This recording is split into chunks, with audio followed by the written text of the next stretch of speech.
A aprendizagem escolar está ligada a diversos processos.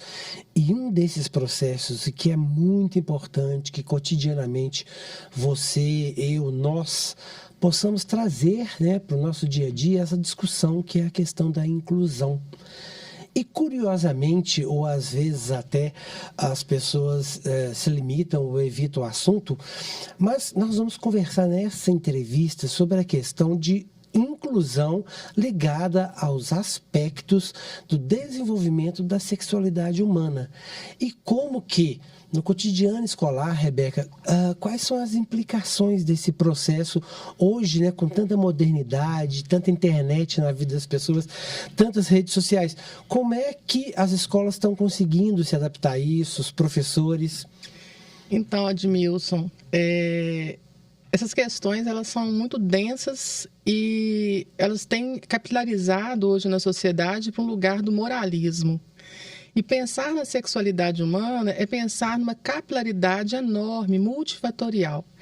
As escolas, elas têm que trabalhar a sexualidade humana, porque a sexualidade humana ela está desde a concepção, né? Desde a maternagem, desde o amamentar, desde a descoberta das crianças pelo seu próprio corpo, das diferenças do corpo vamos pensar, de um menino ou de uma menina, na adolescência e na adultez. Então, a escola ela tem que se haver com isso e ela tem que garantir também o conhecimento científico para que as crianças, adolescentes, jovens, adultos e idosos tenham acesso às questões do seu corpo e possam, inclusive, identificar questões que incomodam ou questões que são de saúde ou questões que possam vir a impactar em suas vidas, né? Então, a sexualidade, ela compreende toda a sociedade. E diante disso tudo, a gente pensando na escola enquanto lugar social e que ela é uma mini sociedade, onde que dentro de uma escola tem todos os problemas que a sociedade também enfrenta, porque os sujeitos que estão lá dentro são os sujeitos que estão lá fora. Exato. A gente tem decorrente disso todas as questões de sexualidade que tem do lado de fora, eclodindo, né, surgindo do lado de dentro. E as escolas têm que lidar com todos esses desafios, com todos esses problemas e também com a boniteza do desenvolvimento sexual de cada sujeito, né? E como é que a inclusão se dá nessa diversidade toda, né? Nessa variedade toda? Como é que isso é implementado? Como é que isso pode ser implementado? Como é que isso tem acontecido? Então, se você for pensar numa questão de gênero, que é uma palavra hoje que ela foi demonizada, né, mas que não há como não se falar de sexualidade sem pensar na questão de gênero, a gente tem que pensar em como que o gênero é constituído socialmente, né? Que se você nasce homem, se você nasce mulher, como se constitui, a questão dos poderes, diferença entre ser homem e ser mulher na sociedade, né? E se você for pensar na questão de identidade de gênero e orientação sexual, pensar na Constituição de 1988 como um marco no país, onde o acesso é garantido para todas as pessoas, você começa a pensar que isso é muito importante para mulheres e homens cis, para mulheres e homens trans, né? Para pessoas com orientações sexuais diversas dentro daquela cartela. Eu vou falar cartela de uma forma para que as pessoas que estão nos assistindo entendam, LGBTQIAPN+. Sim. Mas conviver com a diversidade, o que a escola tem que propor é a convivência, o respeito com a diversidade. Não pode ser um problema a pessoa ser gay, ou a pessoa ser cis, a pessoa ser lésbica, ou a pessoa ser homossexual. Isso aí não pode ser um problema dentro da escola. Uma pessoa que ela se coloca como orientação sexual diversa ou como identidade de gênero diversa, ela não pode ser menos tratada, menosprezada dentro de um ambiente escolar, né? Ela tem que ser respeitada e ter garantido o seu acesso e a sua permanência como qualquer outro estudante, né? Então, isso aí a gente pensa que é uma questão importante e que hoje, né, a gente já tem a lei do nome social que é garantido a todas as pessoas trans que tenham maior de 18 anos em instituições públicas, inclusive nas escolas, né? Se uma pessoa trans chega numa escola e ela tem mais de 18 anos hoje, ela pode já adquirir no ato da matrícula e pedir para que ela possa ser chamada pelo nome social. Isso já vai para o diário, né? Então, assim, já é um acesso para uma minoria que tem hoje uma média expectativa de vida de 27 anos no país devido às altas taxas de violência contra pessoas trans, né? Então, garantir o acesso de todas as pessoas no espaço escolar é garantir que a inclusão, de fato, seja realizada. Agora, como que a gestão escolar e até os próprios professores, isso é um processo que depende, por exemplo, de curso, de treinamento, porque são muitas novidades para todo mundo, né? A gente está com uma revolução na forma como as famílias estão se constituindo, de uma forma geral, né? A questão da sexualidade também, né? Que é também uma outra questão.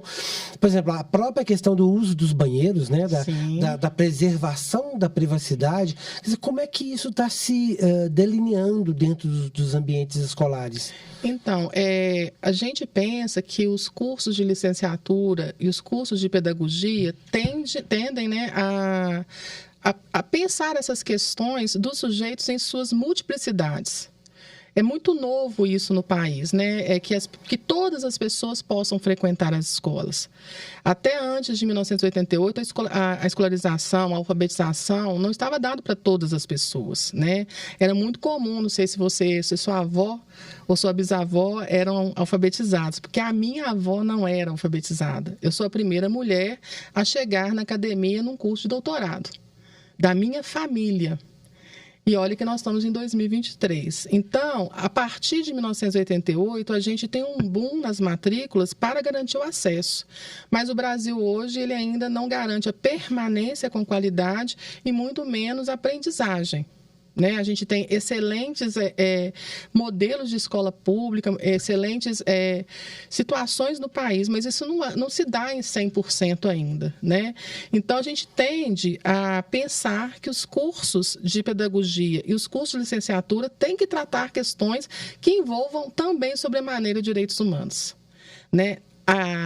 A grade, eu não gosto de falar essa palavra, porque grade é algo que engessa, mas a grade curricular, né, a base curricular daquele curso deveria contemplar questões de direitos humanos, abarcando a inclusão em todas as áreas, a étnico-racial, a das pessoas com deficiência, a de gênero ou de sexualidade, né, para que os professores e professoras começassem a se pensar nesse lugar enquanto sujeitos e entender que, independente do que eu acho certo ou acho errado, das minhas questões morais, das minhas questões religiosas, o lugar público é o lugar de todo mundo. O lugar público, inclusive, é o lugar onde a gente aprende a conviver com as diversidades, né? Então, tem uma questão que é da educação da família, né? Em suas diversas configurações, como você mesmo disse, né? Que as famílias, elas sempre foram diferentes. A gente teve uma base no país de um tempo atrás, onde a gente só via aquele comercial Doriana, de uma família, né, monogâmica, branca, cis, né? Mas que a gente, se você for ver nas camadas populares, muitas vezes você vê famílias com mãe solo, crianças criadas por avós, por tios, crianças em acolhimento institucional, que são os abrigos, né? A gente vê crianças de casais homossexuais. Então, crianças criadas por irmãos. Então, as famílias, elas têm várias configurações. E quando a gente fala em configuração familiar, pela questão moral, a gente tende a fazer a dicotomia. Ou é uma família que é padrão, que eu estou acostumada, ou é uma família que vem de uma configuração homossexual. E não necessariamente a maioria das famílias se dão na multiplicidade nesses dois âmbitos. Né? Se você for olhar os dados do país, a maioria das famílias são famílias constituídas por mãe solo. Com certeza, principalmente quanto menor a classe social, né, mais as mulheres acabam assumindo, né, assumindo não, elas são a família, vamos dizer assim, né, as líderes. Seguro rojão, né? Exatamente, desses processos. Rebeca, Tem nesse contexto do que você está falando, existem cursos para preparar os professores, para que os professores possam se adaptar? Como é que eu posso me adequar? Eu sou um professor da escola pública, como é que eu me adequo a essa situação? Porque eu preciso conviver um pouco mais, ou entender o que é esse processo, né, dos aspectos ligados ao desenvolvimento da sexualidade, quanto a essas questões que você acabou de citar. Porque, na verdade, por mais que isso pareça 1978, mas é tudo muito novo no dia a dia, né? E assim, cada vez mais a gente percebe surgindo no cotidiano da escola, da sala de aula, né? Os estudantes trans, os estudantes de famílias diferentes, quer dizer, o governo, como é que está essa preparação, essa forma de nós que eu digo, não sou educador, mas assim, né, dos educadores, enquanto exemplo, né? Porque a gente é educador de uma forma geral, no sentido da sociedade. Ou deveria ser educadora, né? Temos que fazer a nossa parte. Como lidar com isso? Assim, tem alguma preparação, tem alguma plataforma que as pessoas podem acessar? Enfim, o manual, né, como é que eu posso dizer, de comportamento? Então, tem vários cursos e universidades livres já desenvolvendo as temáticas. A academia, né, ela já desenvolve inúmeras pesquisas na área da educação, da psicologia, da assistência social, na área de humanas, sobre essas temáticas, né? As redes municipais e estaduais, elas já têm materiais, né, mesmo com todo enquadramento, com toda a pressão que se tem numa questão moral, né? E aí a sociedade compra esse discurso como se fosse aquela falaciosa ideologia de gênero. Mas, na realidade, a gente tem que promover para que todas as pessoas estejam seguras no ambiente escolar. Então, já existem cursos, já existem rodas de conversa, já existem programas desenvolvendo para a área de sexualidade ou desenvolvendo para a área da inclusão no aspecto amplo, né? Por mais que tenha um professor, uma professora que tenha dificuldade, né? Porque há muito pouco tempo, quando eu fiz pedagogia, em 1998, já denunciando um pouco a minha idade, a gente ainda tinha a questão do aluno ideal, né? A gente ainda achava que a gente ia ter o estudante pronto na sala de aula. E a gente vê hoje que não é bem assim, que da mesma forma que a sociedade muda, como diz o Bauman, numa sociedade líquida, onde as coisas não estão muito bem moldadas, né? As pessoas também mudam com muita rapidez, né? Então, a gente tem que pensar que, além de ter estrutura política para que o docente saiba como lidar com essas mudanças, também tem que ter uma vontade pessoal de mudar. E de estudar, né, e de correr atrás, e de pesquisar para saber como que eu vou lidar com esses estudantes dentro de sala de aula. E com os professores também, que porventura se enquadrem dentro dessa perspectiva de outra orientação sexual ou de outra identidade, né, porque a gente também tem. Sim. Só voltando, Edmilson, você fez uma pergunta sobre a questão do banheiro, eu não te respondi. Verdade. Não existe no país uma legislação sobre banheiro para pessoas trans. Mas a gente sabe, né, que o índice de mortalidade de pessoas trans é altíssimo. Já citei 27 anos de idade. Então, o que as escolas, né, o que as redes têm, que eu tenho observado, têm feito para garantir a ida e o uso ao banheiro, né? Geralmente, você faz uma conversa com aquela instituição escolar para que essa pessoa possa usar o banheiro da acessibilidade, porque ele é prioritário da pessoa com deficiência, mas ele não é exclusivo da pessoa com deficiência. Porque o banheiro nas escolas e o banheiro na sociedade, ele é um lugar de muita violência ainda. Infelizmente. Infelizmente. Haja vista que, não sei se você viu, teve uma última lei, né, aqui em Belo Horizonte, para que aquela pessoa que tivesse uma instituição, um bar, pudesse indicar, porque aquela mulher pudesse mandar um bilhetinho pelo garçom: olha, estou sendo assediada, eu posso estar aqui em iminência de sofrer alguma questão de violência sexual. Então, o que acontece muitas vezes dentro dos banheiros escolares, com a questão de drogas ou com as questões sexuais, acontecem na sociedade também. Então, a gente tem que ver que a gente tem que ter uma mudança cultural de respeito para as pessoas, independente de onde essa pessoa esteja, né? Mas aí a gente tem que ver também que o corpo da criança, até antes do Estatuto da Criança e do Adolescente, no Código de Menores, ele era visto como uma propriedade de um adulto. Entende? E aí, a partir do Estatuto do Estatuto da Criança e do Adolescente, né, em 1990, que ele fez aí mais de 30 anos, a criança e o adolescente passam a ser vistos como sujeitos de direito. Anterior a isso, criança e adolescente não eram sujeitos de direitos, eram propriedades. E se você é propriedade de alguém ou de alguma coisa, esse alguém pode fazer o que quiser com você. Entende? Então, até muito antes, a gente vê filmes aí de épocas remotas, né, da nossa escola, onde se podia usar palmatória, onde você podia usar a régua, né? A gente, acho que alguém já pode ter visto isso em algum filme, né? Sim, ou às vezes até às vezes, a avó, a bisavó contando, ou se não chegava uma avó, eu já como alfabetizadora, eu já estava em escola, e já chegou pessoas para mim e falaram assim, se você quiser dar um beliscão, você pode dar. Você pode corrigir. Eu falo, meu Deus, como assim, né? Como que eu vou encostar no estudante? Né? Então, você vê que é um resquício de uma cultura onde a criança e adolescente era vista como propriedade. E aí, quando você é propriedade, você vira, inclusive, propriedade sexual. Né? Então, a importância da inclusão, ela está muito atrelada com uma mudança cultural da sociedade das pessoas e desse trabalho que você faz de comunicação social. E que é um processo lento, né, Rebeca? Lamentavelmente. Porque, sim, a gente sabe que precisa se mudar hábitos, questões, valores e a própria educação. Quer dizer, as famílias precisam mudar o processo de educação com os filhos, com as filhas. Né? Dentro do cronograma da escola, alguma coisa mudou para ajudar nesse processo de inclusão, mas também de lidar com essas questões da violência sexual? Sim, hoje o que a gente vê de mudança cultural nas instituições escolares é que a gente vê que a escola ela é vista como um lugar de proteção, né? Então, o estudante ou o professor que estão ali, né, eles estão num ambiente protegido.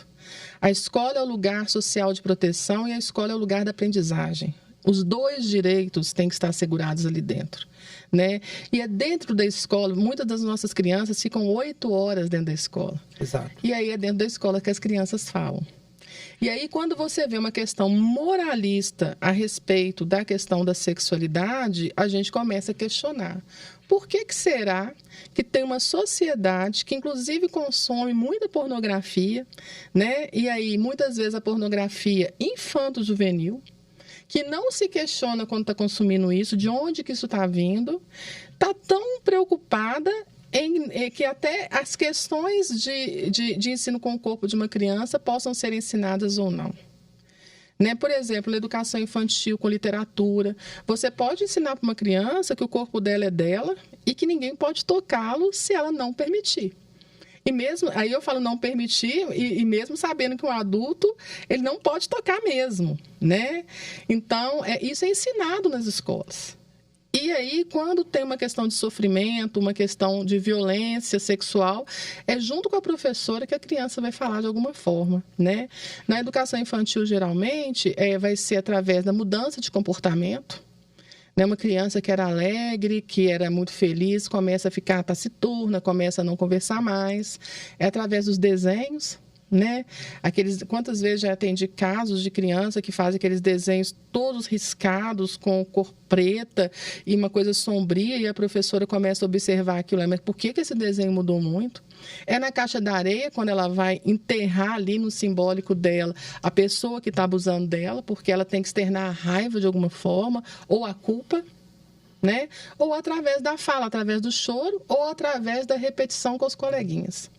Porque uma criança que muitas vezes é abusada, ela pode repetir, né, teatralmente o ato, demonstrando que ela está sendo estimulada de uma forma não muito legal durante alguns momentos de sua vida. Ou replicar o que ela vê em casa. Ou né? replicar o que ela vê em casa. Uma coisa que ela vive. Sim, sim, com certeza.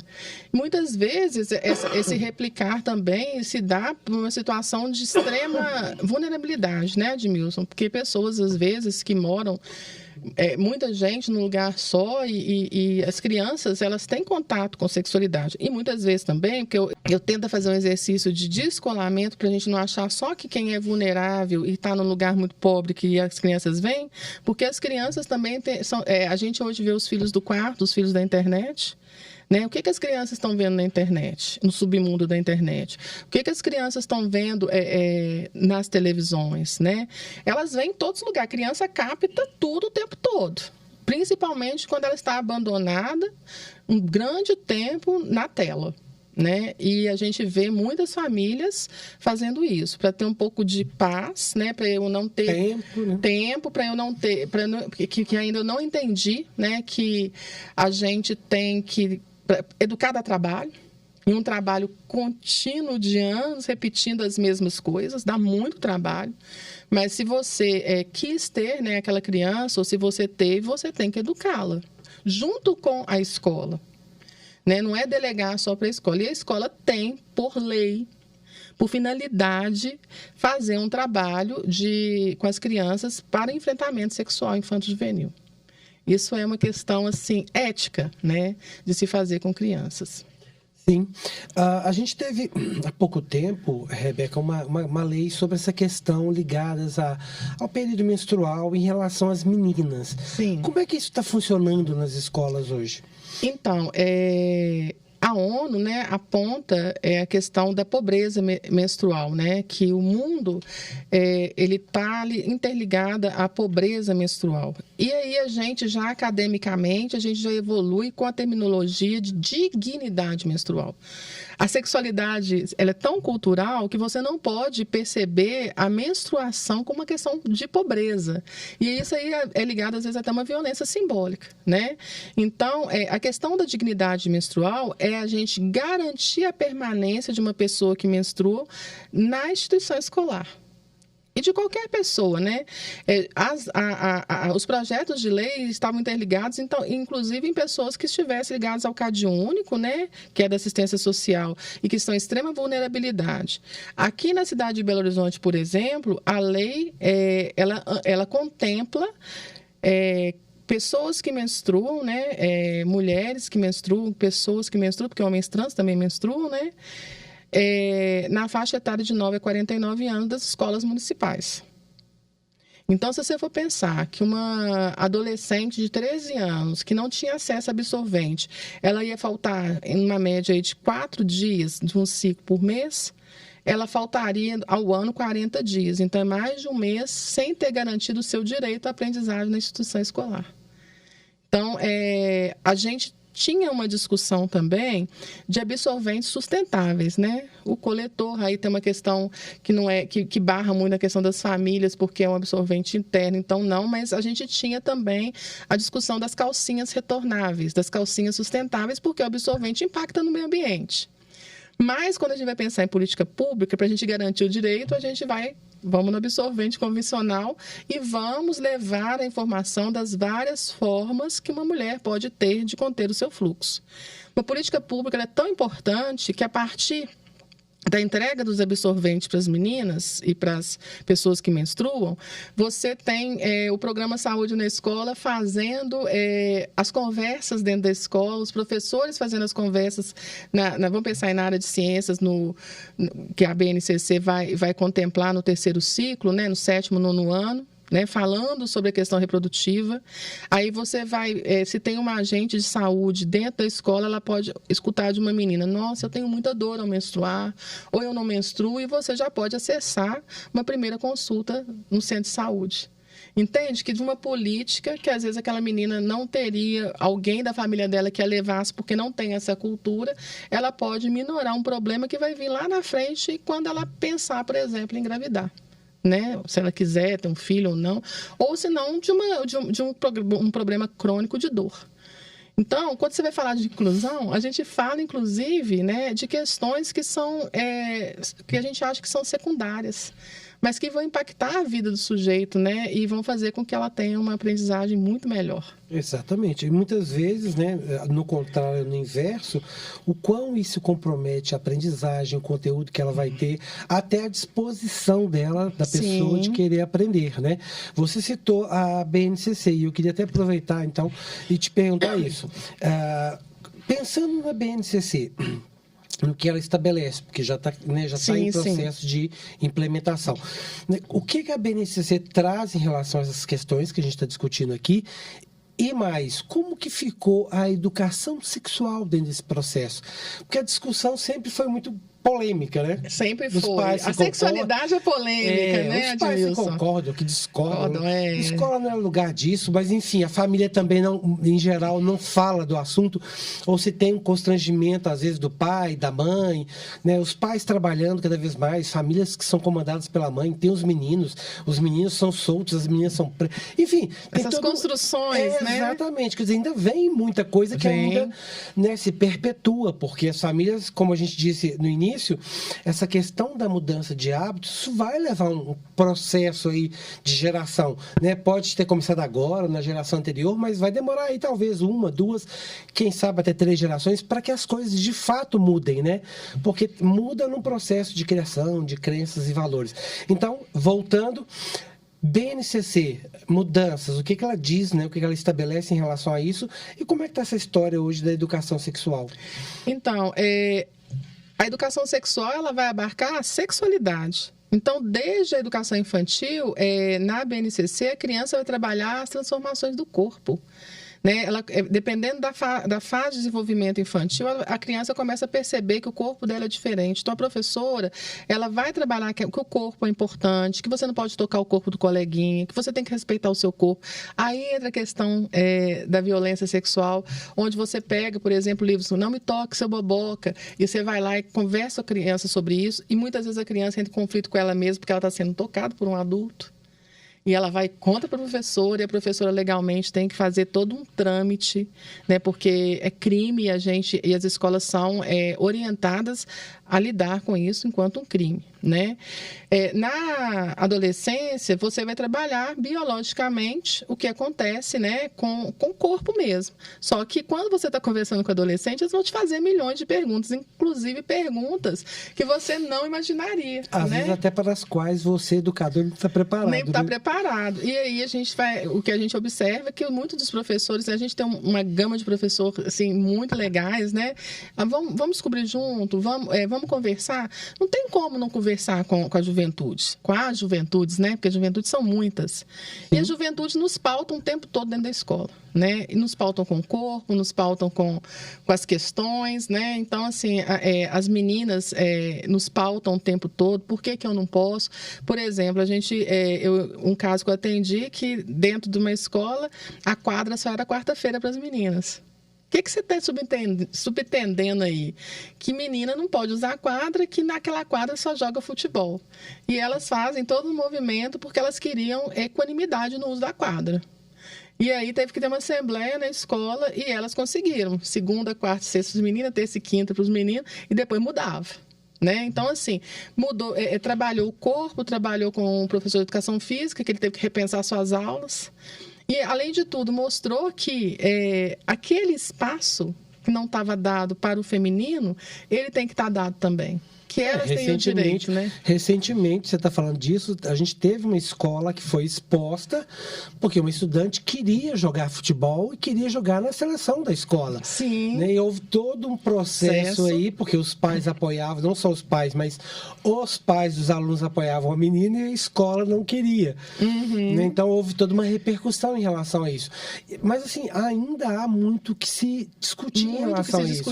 Né? A gestão precisa estar mais preparada. Sim. E o próprio corpo a questão escolar. do poder, na questão da inclusão mesmo e da mudança de cultura, Admilson, ela é tão grande, por exemplo, quando você vê na escola, na hora que os meninos vão merendar, na escola pública, né, que não tem aquela compra de merenda. Não, as meninas entram primeiro porque elas são educadas. Os meninos entram depois porque eles não são tão educados. Isso aí é prática em muitos lugares ainda. Aí o que você pensa? Assim, gente, como assim que não pode entrar todo mundo junto e que homem e mulher tem que ser educado para comer e que eles têm que, inclusive que o espaço escolar é um lugar de aprendizado para isso. Quando o presidente vai fazer uma festinha, não sei se você já viu isso, eu falo isso, muita informação, que você fala assim, meninos trazem refrigerante, meninas trazem salgado. Não é isso? É uma coisa boba, né? Que parece que é boba, mas o que você está subentendendo aí? Que o mais fácil, que o cuidado, que o fazer a comida mesmo, né? É com elas. E que o menino vai ficar... Então é cultural mesmo. Sim. Né? E às vezes naquela turma pode ter um menino que cozinha super bem. Inclusive, quer fazer gastronomia, não tem problema nenhum com isso. Sim. A questão é que a gente tende a não ser equânime nos processos da gente. E quando que você vai começar a ver a inclusão? Por exemplo, quando você pega um livro didático e você vê representado na equanimidade meninas e meninos de todas as raças, dos imigrantes, dos cadeirantes, das pessoas surdas, cegas, né, com todos os tipos de deficiência, mas que você tem ali naqueles desenhos que a gente aprende muito com o que a gente vê, e vocês que são da mídia, vocês sabem muito bem disso, né, que tudo que é rebatido o tempo todo numa imagem é o que fica internacionalizado para a gente, né, internalizado, é o que é importante. Então, hoje a gente luta muito para que isso aconteça nos livros. E que o menino preto ou a menina preta não seja só doméstica nas profissões. Né? Se você pegar livros didáticos, hoje ainda você vai ver médico é o menino branco. E o menino. Quem que chega lá na academia sempre, né, nas profissões de mais teor intelectual, meninos brancos. Depois vem as meninas brancas. Depois vem os meninos pretos. E, por último, as meninas pretas.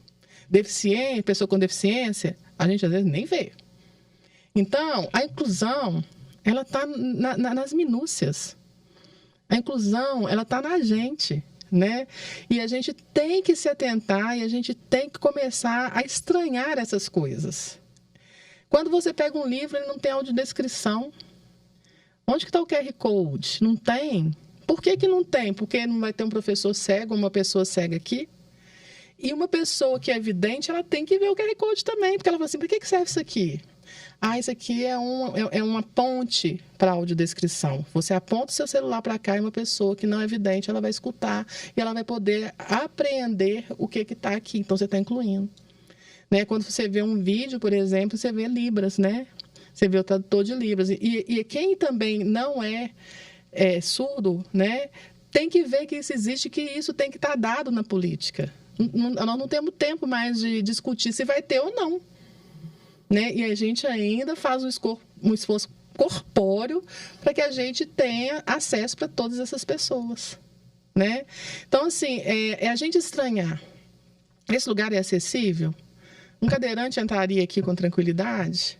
Ele escorrega, né? Por que eu trabalho com pessoas cegas, né? E aí, na pandemia, eu fiquei pensando numa questão que eu achei, assim, muito interessante. Uma companheira nossa, da nossa equipe, que é cega, foi tomar vacina, que ela tinha uma prioridade. E aí, a enfermeira perguntando para o acompanhante dela, ao capacitismo. Quantos anos que ela tem? Como é que ela chama? Aí ela falou, Rebeca, eu esperei a pessoa fazer todas as perguntas. Aí eu falei assim, agora você pode fazer para mim, por favor, porque eu vou te responder.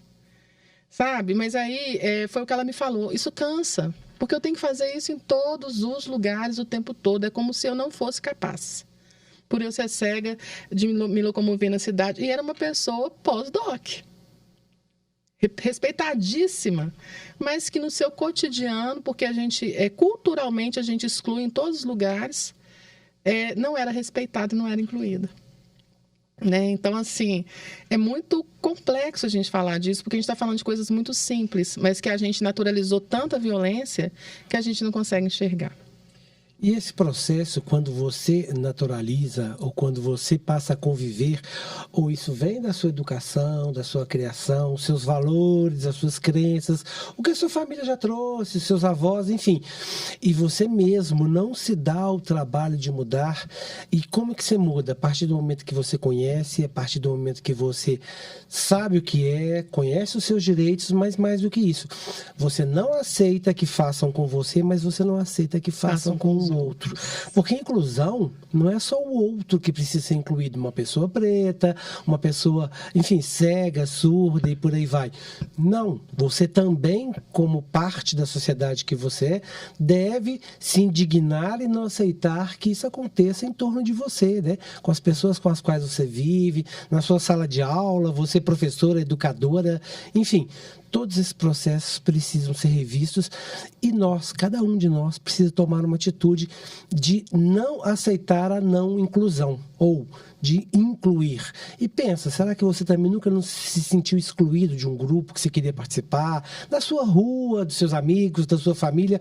Inclusão diz respeito a isso também. Então, vamos fazer uma reflexão maior sobre o processo de incluir de uma forma geral. E não só no que diz respeito só a você, mas ao outro também.